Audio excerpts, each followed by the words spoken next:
You have just crash landed on a strange and alien forest. Not only is your ship inoperable, but this forest is infested with spider-like monsters, which want to make you their next meal. However, it seems you are not the first here, as there have been left behind items as well as strange structures, including a portal that may be your only ticket out of here. That all said, you're going to have to watch out for whatever threats this forest throws at you in order to make sure you can activate that portal and make it out alive. So join me in this review and let's see if we can survive the Forbidden Jungle.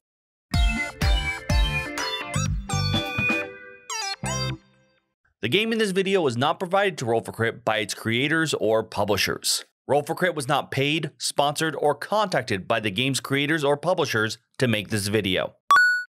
You've now entered the jungle and it's up to you to find a way out before the jungle itself swallows you whole. Now, there are many ways for the jungle to beat you, but there is only one way for you to win. In order for you to win, you need to find a portal. There are multiple portals, as well as the 4 crystals, and slide them around the portal to get everyone there and escape before it's too late. Now, this is how the boards they suggest to start off with everything face down. However, as you want more complex games, or maybe even less difficult ones, they have different maps with different layouts. The game will always begin with everything face down, with the exception of the starting tile, Fool's Landing. You may notice 6 of the tiles have the strange purple aura around them. Those are the possible crystals. 4 of them are working crystals. 2 of them, however, are broken. So you're going to need to search and find the working ones for the portal. Now, on your turn, you can take up to 4 actions. There are many different kinds of actions you can take, and you can repeat. First one's probably obvious, moving. Move to an adjacent tile. The only restriction is it has to be adjacent, and you can't move through webs. The second action is removing an enemy piece. That can consist of the egg, larva, spiders, and webs. So, if you share a space with any of these pieces, you can spend an action to remove one. If your tile is empty of anything, then you can take the explore action. That is flipping the tile face up. This allows you to see what's underneath, usually trying to find some of those portals and crystals, but there are plenty of other things you can find, which brings us to the next action, operating machines. There are many different kinds of machines, such as the one that we just flipped over. There's also this configurer, which you're probably going to use a lot, and of course the portals we mentioned earlier. There are many different tiles. You find out the rules. Electrifier, for example, is a great way for you to kill a lot of things at once. The configure allows you to slide tiles, giving you a way to actually surround those crystals around the portal. Final thing, this is not an action, but still important. Whenever you flip over a tile that has that gear icon, that's going to give you a piece of equipment. These are strong cards that you can use to help you fight off the jungle. Also keep in mind, each player will have their own unique ability, so make sure you play to your strengths. After you've completed 4 actions, you're then going to draw from the threat deck. The number of cards you draw will be based on the threat meter over here. There are different starting points depending on how difficult of a game you want. By the way, it does come with a stand. However, for the sake of the camera, I'm laying it face down here. So you'll usually start off with 2 cards, doing whatever they say one at a time. Now, there are plenty of different cards, such as moving enemies in a specific direction based on the tile they're on. If they move into a tile you're in, you're going to take a damage. They could also just spawn some more guys onto the field, as well as possibly just changing them to the next stage, egg to larva to adult.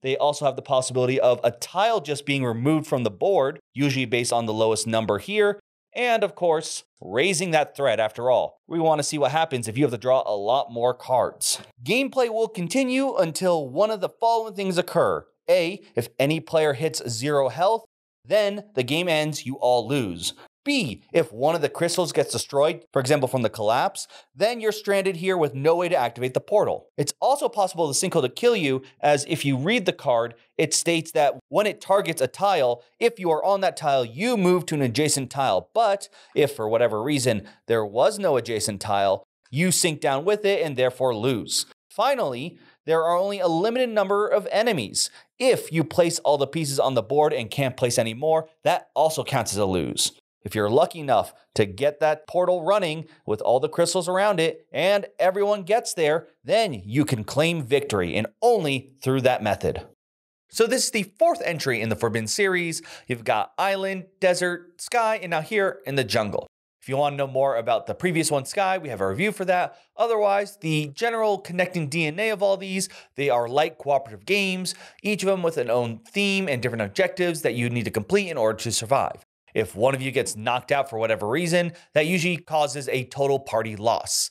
Now, here, the way you're going to win is manipulating the board in order to hit a specific pattern, which in this case is portal in the center and 4 working crystals around it, while at the same time mitigating and managing the enemy pieces. That is going to be where, at least for me, the biggest threat's going to come from. When I first read through the rules in this, I was thinking, oh boy, it's going to be the board collapsing. We're going to lose a crystal so many times. But more often than not, that was pretty easy to deal with and mess around. There's going to be ways for you to, well, blow up your own tiles. Sometimes you need to do that. But at the same time, move tiles around. And the crystals, I don't think we ever lost a crystal. So that was not nearly as bad as I initially thought. The enemies, on the other hand, they were much more of a pain. It was quite easy to accidentally get bitten by a spider 3 times. When I say accidentally, I mean bad luck. While at the same time, what was a bit more scarier was enemy numbers. You lose if you spawn too many of the same kind, and it actually can surprise you even if you, like, let's say, take out all the adults whenever they spawn because they're the things that can actually bite you, but you don't look at the larvae. So you have 10 larvae on the board. Oh, all larvae become adults. Your jungle just became a whole lot scarier. So that was where you're going to be focusing, or at least you should be focusing a lot more attention. And there are plenty of tools to deal with that. There are ways for you to move them. There are ways for you to zap them on a tile. There are ways for you with special powers in order to take out more of them. Or one guy who's basically the MVP of every single game can ignore bites. That all said, though, this becomes a bit more of a problem at a higher player count. You see, the way the enemies get to basically interact with you is at the end of each player's turn, you draw threat cards. Now, early on, depending on your difficulty, but more often than not, you're drawing 2. That's usually not the worst. But definitely once you hit the 3 and above, and you're playing with a 4 or more player count, that could mean life or death. And I don't just mean like, oh, you need to just not take as many risks. You could place your pawn on the far side of the board and like, all right, I'm far away from enemies. I should be able to survive 4 turns. But multiple times when I played this at the higher player count, that still killed the player. They were far away and the spiders either just spawned really quickly where they were or a lot of move cards. And even though you may have a card that says heal bite or you're playing with the healer and like they'll heal you next turn, they could just get one-shotted really easily. And it feels bad because it wasn't like in the lower player count when you lost, you're like, oh, well, I moved forward because I gambled and thinking I could survive the 2 rounds. You could take the safest option and still get knocked out by them because you have to wait through so many more threat cards because that's how it happens at the higher player count. You just have to wait for them many. And I guess the balancing idea was, well, technically the humans have more actions, or at least more actions spread out through the board. But really, that's not that helpful here. It's helpful when you want to kill a lot of enemies, but that also means diving towards the enemies. So usually you want to do more hit and run tactics, unless you have the guy who can just nuke out a lot of a specific enemy type. You usually want to find the 1 or 2 of the shifting tiles in order to help move the map around in order to hit that final goal objective. So it didn't really feel like it balanced things out. And it's sort of distinct when that one player, like I said, takes the safest route. And then they're just like, well, time to reset the board. Now, sudden losses or sudden bad turn events aren't something that are strange to not only the Forbidden series, but lighthearted cooperative games. You sort of need that since you're working together, you got to be fighting something. And if it's not something with a lot of rules, enemies, and text, it's going to come through more often than not randomness. That said, I do think there's a balance, at least to me, of like, how much do you feel like it's because you pushed your luck and that's you're getting punished for? Or is it just a lot of randomness happened even though you took the most safest route possible? And if that happens, it feels a bit bad. Now, like I said, this is a lot more at the higher player counts because when you're at a lower player count, you can be like, all right, I need to wait through, even if, let's say we hit the 3 threat mark, for example, I need to wait through 6 threat cards. and then it's back to my turn and I can react to that. The more you have a chance to react to whatever the bad thing is, the less bad it feels when the randomness happens, as you felt like, well, it was that one small window I couldn't react. But at the higher player count, that window you can't react in is much bigger. And yes, other players may have powers and items that can help you, but it still wasn't enough for me. It's still just a lot more threat cards overpowered the players, at least in my playthroughs exponentially. So that led to not that many great experiences on those accounts.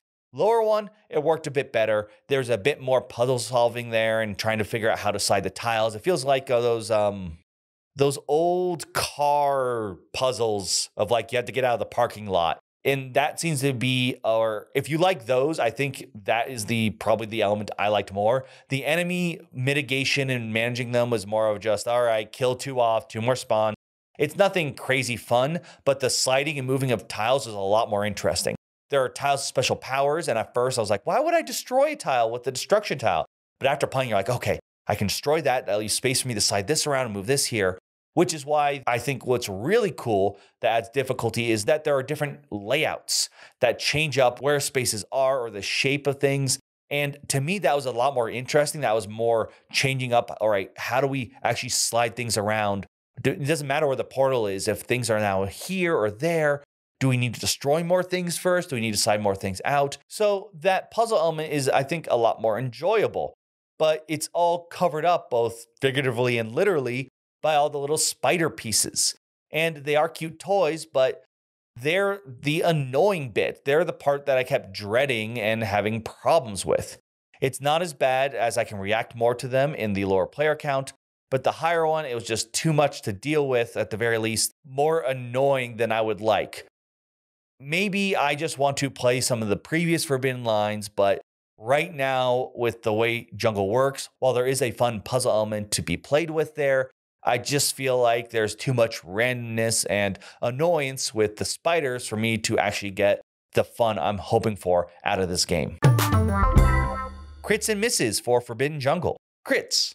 The sliding puzzle nature of the board is actually quite enjoyable, especially when you try out the different starting layouts. Most times on puzzles, I can think of the uses mechanic usually have a much more simplistic get this piece into this spot or just slide it out of the puzzle. Here, you have many different kinds of pieces, as you do want to slide the one portal piece surrounded by the 4 crystal pieces, but there are other puzzle pieces that will actually move the pieces, destroy other pieces, or possibly you move around the board faster, meaning there's that extra bit of fun and complexity for you to solve, in addition to simply just moving pieces around.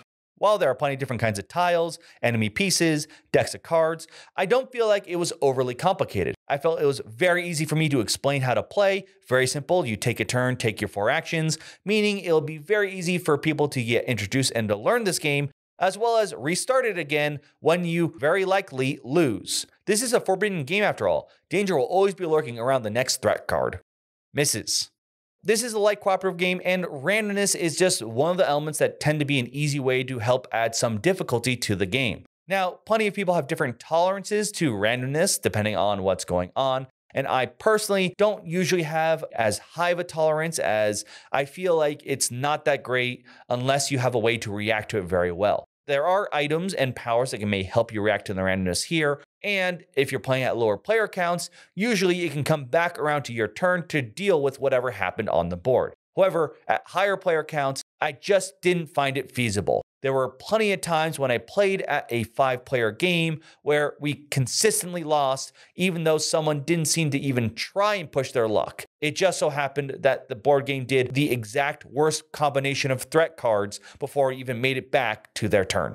I understand they want to differentiate this from other Forbidden series, but personally, the enemies in terms of the hatchlings, eggs, and adults are a bit more of a hindrance and annoyance to me rather than an interesting mechanic that I wanted to interact with. It was just something that blocked the way to the more interesting puzzle solving of moving around and dealing with the tiles. While half the game, I do think there's some fun puzzle solving and arguably some mitigating with the rare collapse that can occur, a large chunk of your time is just going to be dealing with the constant flow of these little spider monsters.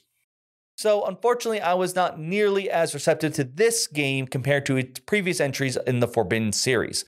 And there are things that This has random losses that can appear suddenly that also happen in those.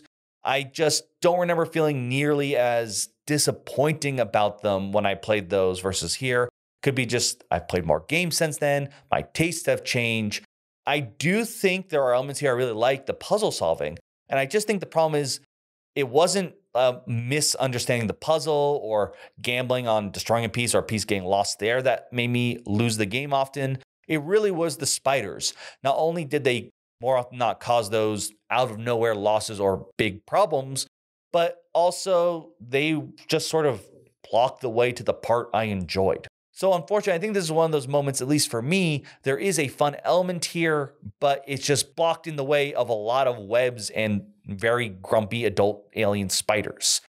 So maybe this may be a game you like if you like the sliding puzzles. Maybe you can get past the spiders and still find enjoyment there. Or maybe you should just check out one of the previous Forbidden series, as they are still well received and well liked as some light cooperative games, especially the first two, Island and Desert. Let me know though if this is a game that you have dived into. Did you have a great time in the forest, or would you rather play something from the previous Forbidden series?